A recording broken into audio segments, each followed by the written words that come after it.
Hello students, today I will discuss about a very popular questions that why electric field lines not form a closed loops. Electric field lines close loop क्यों नहीं बनाती हैं? तो मैं इसको एक question की तरह नहीं बल्कि एक कॉन्सेप्ट की तरह आप लोगों को समझाने की कोशिश करूँगा, तो थोड़ा सा वीडियो लेंथ में ज़्यादा हो सकती है। तो सबसे पहले हम बात करें कि इलेक्ट्रिक फील्ड लाइंस के बारे में बात करी जा रही है। तो इलेक्ट्रिक फील्ड लाइंस कहाँ से आता है? इलेक्ट्रिक चार्ज से। और ये किस कॉन्सेप्ट से निकल के आता है? इलेक्ट्रोस्टैट से। तो सबसे पहले मैं बात करता हूँ टाइप्स ऑफ फोर्स की। टाइप्स ऑफ फोर्स की बात करता हूँ। तो ये होते हैं दो तरह के, वैसे तो बहुत होते हैं लेकिन इस टॉपिक को डिस्कस करने के लिए मैं ये बोल रहा हूँ। पहला होता है कंजर्वेटिव और दूसरा होता है नॉन कंजर्वेटिव। कंजर्वेटिव, ठीक है। अब कंजर्वेटिव क्या होता है कि विच आर नॉट डिपेंड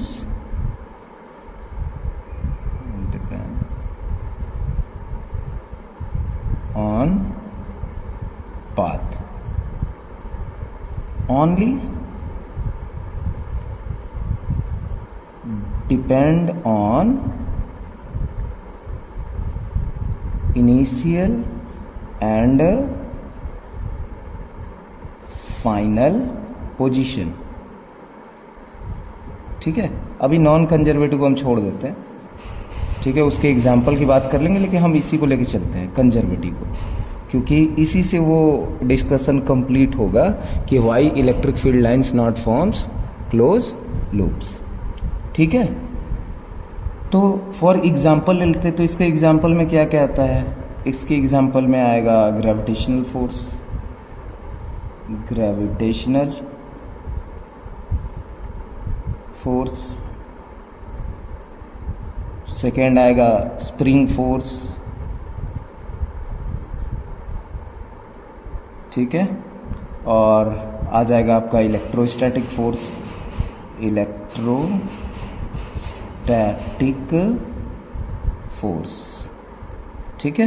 ये सभी आ जाएगा, ये तीनों एग्जांपल है। अब इसको समझते हैं कि ये कैसे। जैसे ग्रेविटेशनल वाले को ही अब देखिए, तो ये कह रहा है कि ये जो कंजर्वेटिव फोर्स होता है वो पाथ पे डिपेंड नहीं करता, वो सिर्फ डिपेंड करता है इनिशियल एंड फाइनल पोजीशन में। मतलब ये है कि वो जिस पोजीशन पे है ना उसी पे डिपेंड वो करता है। जैसे आप बात करिए कि जैसे मैं कह रहा हूँ कि एक बॉल है m मास का और वो h हाइट पे है, तो आप बताइए कि जो इस पे फोर्स लगेगा वो कितना लगेगा ग्रेविटी के कारण?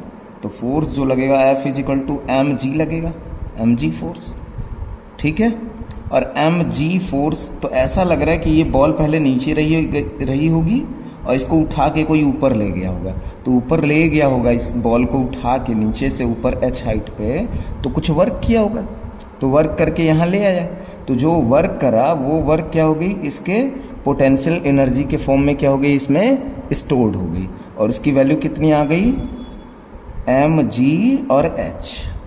अब यहाँ मेन बात है कि ये जो एक पोजीशन है इसको मैं ए पॉइंट बोल दूँ। इस ए पॉइंट पे तुम बॉल को सीधे सीधे डायरेक्टली उठा के यहाँ ले आओ, या इस बॉल को पहले इधर लेके जाओ, फिर इधर लेके जाओ, फिर घुमा फिरा के फिर उसी हाइट पे लेके आओ, और फिर बताओ कि अब इसकी पोटेंशियल एनर्जी क्या होगी? तो अभी भी उतनी ही होगी। और नीचे लेके टहलते हुए चले जाओ, इधर उधर घूमो, फिर गोल गोल घूमो, और फिर उसी ए पॉइंट पे आ जाओ ग्राउंड से, ये ग्राउंड है। और फिर कोई तुमसे पूछे कि बताओ अब इसकी पोटेंशियल एनर्जी क्या है, तो तुम बहुत घूमे, पाथ में बहुत लंबा इधर उधर गए, लेकिन पोजीशन फिर से वहीं पकड़ लिए।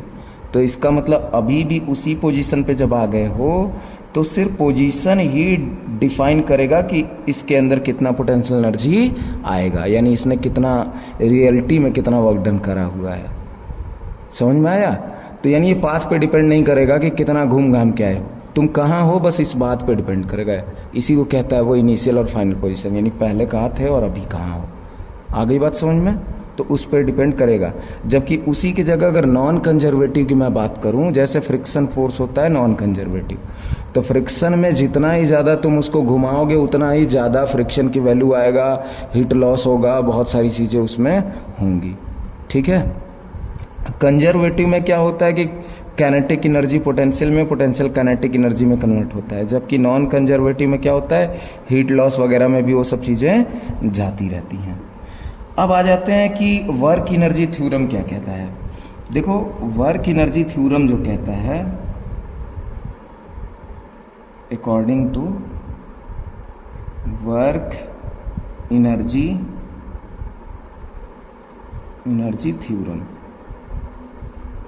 तो वो तो ये कहता है कि work done by all the forces is equal to क्या होता है, चेंज इन काइनेटिक एनर्जी। इसी को जब और आगे सॉल्व करते हैं तो हम ये पाते हैं, ये तो पहला बात है, फर्स्ट बात है ना।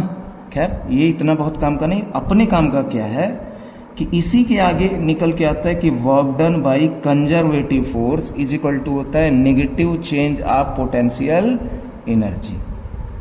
इसका मतलब क्या होता है कि कंजर्वेटिव फोर्स का अगर वर्क होगा ना तो पोटेंशियल एनर्जी को क्या करेगा, और कम करेगा। मतलब जितना ही ज़्यादा पॉजिटिव वर्क करोगे तो पोटेंशियल एनर्जी उतनी ही क्या हो जाएगी, निगेटिव। यानी पॉजिटिव वर्क तो नेगेटिव पोटेंशियल और नेगेटिव वर्क तो पॉजिटिव पोटेंशियल। जैसे फॉर एग्जांपल इसी का देखो, बॉल पहले ज़मीन पे यहाँ नीचे थी, अब तुम क्या कर रहे हो, ग्रेविटी कहाँ लग रही है, नीचे की तरफ। ग्रेविटी भाई नीचे की तरफ ही लगेगी ना। अब बॉल को तुम क्या कर रहे हो, इस mg के अगेंस्ट लेके जा रहे हो, तो वर्क डन तुम्हारा कैसा हो रहा है इस फोर्स के अकॉर्डिंग, नेगेटिव। तो पोटेंशियल एनर्जी कैसी हो गई, पॉजिटिव। समझ में आ रहा है?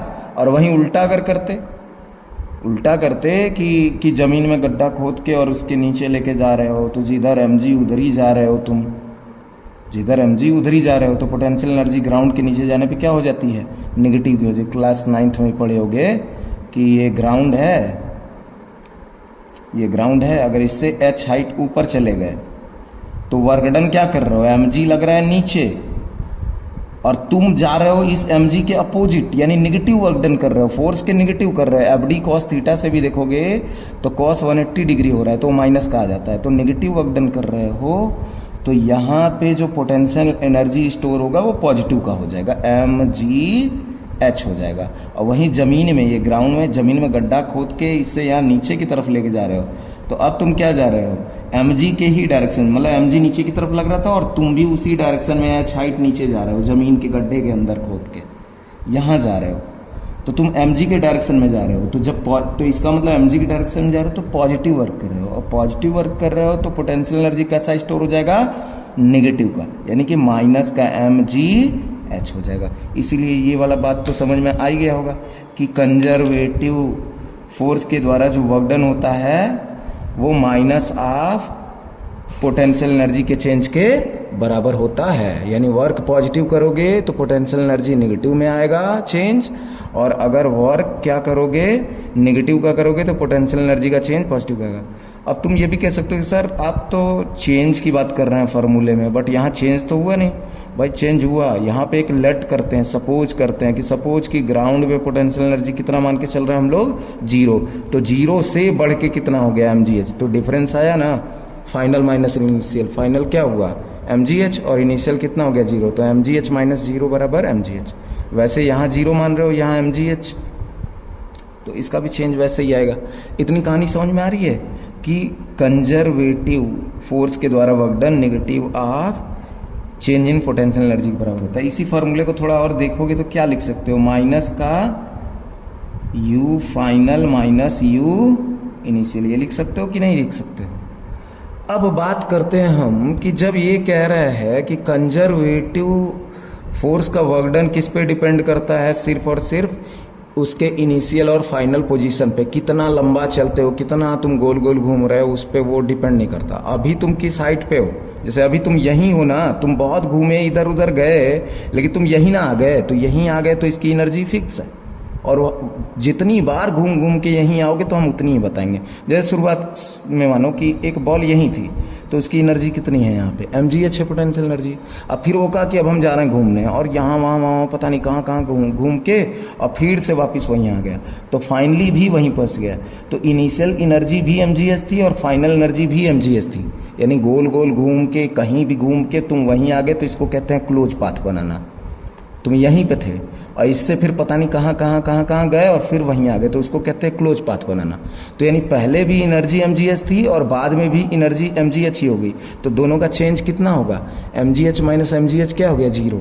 तो इसी से क्या निकल के आता है कि work done by conservative force, है ना, इन ए क्लोज लूप विल ऑलवेज 0।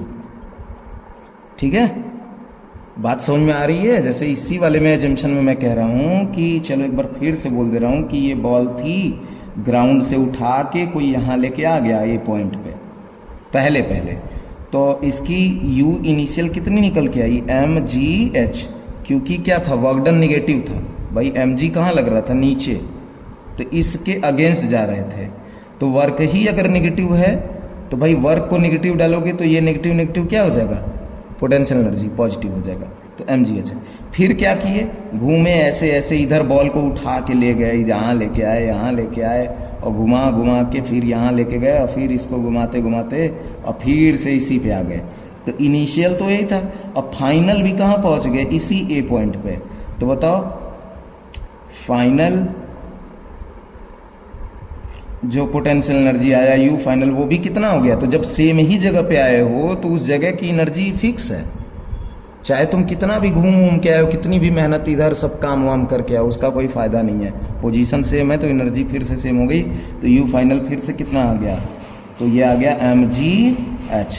तो अब वर्क अगर निकालना है तुमको, आओ अब दूसरा पेज हम लोग इस्तेमाल कर लेते हैं, इसको थोड़ा ऊपर खिसका देता हूँ कि ताकि आप लोगों को दिखता रहे।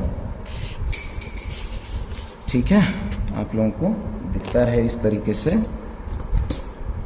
तो आप ये बताइए कि अब इसका वर्क अगर हम निकालें कि कंजर्वेटिव वर्क कितना आया, तो माइनस का क्या हो जाएगा, u final minus u initial. तो ये माइनस का mgh पहले भी था, सॉरी बाद में भी mgh ही हुआ घूम के आने के बाद, अब पहले भी ए पॉइंट पे कितना था, mgh ही था। तो कंजर्वेटिव फोर्स के द्वारा वर्क डन कितना निकल के आया, क्लोज लूप में 0 आ गया। तो ये रूल बन गया, ये क्या हो गया, रूल हो गया, ये रूल हो गया, समझ गए, ये रूल हो गया कि जब भी कंजर्वेटिव फोर्स को क्लोज लूप में घुमाओगे तो उसका वर्क डन कितना आएगा, 0। तो बिना देखे अगर कोई कह दे कि बताओ भाई ग्रेविटेशनल फोर्स है उसको क्लोज लूप में घुमाया तो वर्क डन कितना आएगा, तो तुरंत ही बोल दो कि रूल ही याद है, 0। तुम वो कह दे कोई स्प्रिंग फोर्स के लिए तो वो भी कंजर्वेटिव है तो उसका भी क्लोज लूप में क्या हो जाएगा, 0। कोई तुमको इलेक्ट्रोस्टैटिक फोर्स के लिए बोल दे कि क्लोज लूप में घूम घाम के कोई चार्ज गया है तो उसका भी वर्क डन क्या बोल दोगे कि 0, क्योंकि यहीं से प्रूव हो गया कि इलेक्ट्रोस्टैटिक फोर्स क्या है, कंजर्वेटिव है, और कंजर्वेटिव का क्लोज लूप में क्या होता है, 0 होता है। उम्मीद है कि यहाँ तक तो समझ में आया होगा। अब चलिए थोड़ा सा और आगे बढ़ते हैं, इसी बात को जरा एक एजम्पशन लेके चलते हैं। ये तो रूल हो गया हमारे पास, अब एजम्पशन लेके चलते हैं, ब्लू कलर का यूज करेंगे। एजम्पशन कि एजम्पशन ये लिख चलते हैं कि चलो सपोज करते हैं कि let electric field lines form closed loops, मान लेते हैं, ठीक है। तो देखते हैं कि क्या है। तो अगर मान लिया कि कुछ इस तरीके से ये क्लोज लूप बना लिया, तो यहाँ कोई ए पॉइंट मान लो तुम, ठीक है, और ऐसे ऐसे मान लिया कि फील्ड का डायरेक्शन कुछ इस तरीके से है। अब तुम क्या करो कि एक कोई चार्ज ले लो Q, यहाँ पे इस ए पॉइंट से ये चार्ज शुरू होता है, इलेक्ट्रिक फील्ड की इंटेंसिटी E ले लो, तो ये बताओ कि इसका फोर्स कितना आएगा। अगर फोर्स देखा जाए तो भाई इसी पाथ पे अगर चलेगा तो इसी पे जैसे ये जा रहा है वैसे ये इसको फोर्स अपने इसी पाथ पे अपने ही डायरेक्शन में, जानते हो ना कि चार्ज को इलेक्ट्रिक फील्ड अगर पॉजिटिव चार्ज है तो अपने ही डायरेक्शन में मूव करवाता है। और किस फोर्स से? F is equal to Q into E से। तो यानी इस पे फोर्स लग रहा है। तो ये, और यहाँ पे मान लेते हैं कि ए पॉइंट पे कुछ इसका पोटेंशियल एनर्जी क्या है, यूए है। सपोज कर लेते हैं भाई कहीं भी रखा हुआ है, जैसे ग्राउंड पे बॉल रखा हुआ था तो मानते हैं ना कि हाँ चलो ग्राउंड पे 0 है, एच हाइट पे ले गए तो mgh हो गया। तो वैसे हम मान लेते हैं कि ए पॉइंट पे पहले चार्ज रखा तो इसका कुछ तो पोटेंशियल एनर्जी रहा ही होगा। ठीक, अब देखो जैसे ये आगे बढ़ रहा है तो इस पे फोर्स लग रहा है। तो फोर्स लग रहा है और ये क्या कर रहा है, यहाँ से ए पॉइंट से सपोज दैट कि ये ए डैश पे पहुंच गया, यानी यहाँ से यहाँ तक का डिस्टेंस कुछ मान लो सपोज दैट कि डी आर डिस्टेंस ट्रेवल करता है। तो छोटा सा डिस्टेंस भी अगर ये ट्रेवल करता है तो D W is equal to क्या हो जाएगा, एफ डॉट डी आर आएगा। ठीक है, और पॉजिटिव फोर्स है तो जब ये फोर्स, तो वर्क डन कैसा है इसका, पॉजिटिव, यानी कि ये डी डब्ल्यू क्या है, D W is not equal to 0 है, क्योंकि एफ डॉट डी आर कुछ तो वैल्यू होगा इसका, बहुत ही छोटा ही होकर के होगा ना। तो इसका मतलब ये है कि ये जब आगे बढ़ रहा है तो डी डब्ल्यू अगर 0 आ रहा है तो इसका मतलब कि इस डी डब्ल्यू से, जैसे कि डब्ल्यू इज इक्वल टू क्या होता है, माइनस का डेल्टा यू, तो D W is equal to minus का डी यू हो जाएगा, यानी कि माइनस का डी यू। तो इसका मतलब ये है कि अब इसकी एनर्जी थोड़ी चेंज हो गई होगी, कम हो गई होगी, पहले से भाई इतनी हो गई, इतनी रह गई। अब यहाँ आया तो यहाँ अभी भी फोर्स लग रहा है, किधर लग रहा है, उतना ही फोर्स लग रहा है, F is equal to Q into E. तो यहाँ से यहाँ तक आने में भी ये इतना डिस्टेंस कवर कर रहा है, फोर्स लग रहा है, तो ये वर्क कर रहा है, पॉजिटिव वर्क कर रहा है, तो इसका मतलब इसकी एनर्जी और भी क्या हो गई, पोटेंशियल एनर्जी और कम हो गई। कम होते होते यहाँ पहुँची तो और कम हो गई, समझ रहे हो, यहाँ पहुँची तो पोटेंशियल एनर्जी मान लिया कि ये पॉइंट बी है, तो यहाँ यू बी क्या हो गई, और कम हो गई पोटेंशियल एनर्जी। यहाँ मान लिया पॉइंट सी पे पहुँची तो और पॉजिटिव वर्क किया, बहुत ज़्यादा पॉजिटिव वर्क किया, क्योंकि इतना डिस्टेंस आ गया, ये इतना डिस्टेंस, तो पोटेंशियल एनर्जी और घट जाएगी, क्योंकि पॉजिटिव वर्क करेंगे तो पोटेंशियल एनर्जी क्या होगी, नेगेटिव साइन का मतलब होता है कि और कम होती जाएगी। तो कम होते होते जब ये घूम घाम के वापस ए ही पॉइंट पे पहुंच गया तो ऐसा लगा कि इसकी एनर्जी बहुत कम हो गई और कुछ नया निकल के आ गया, मान लिया कि U1 हो गया। वापस से कहाँ, जब व्हेन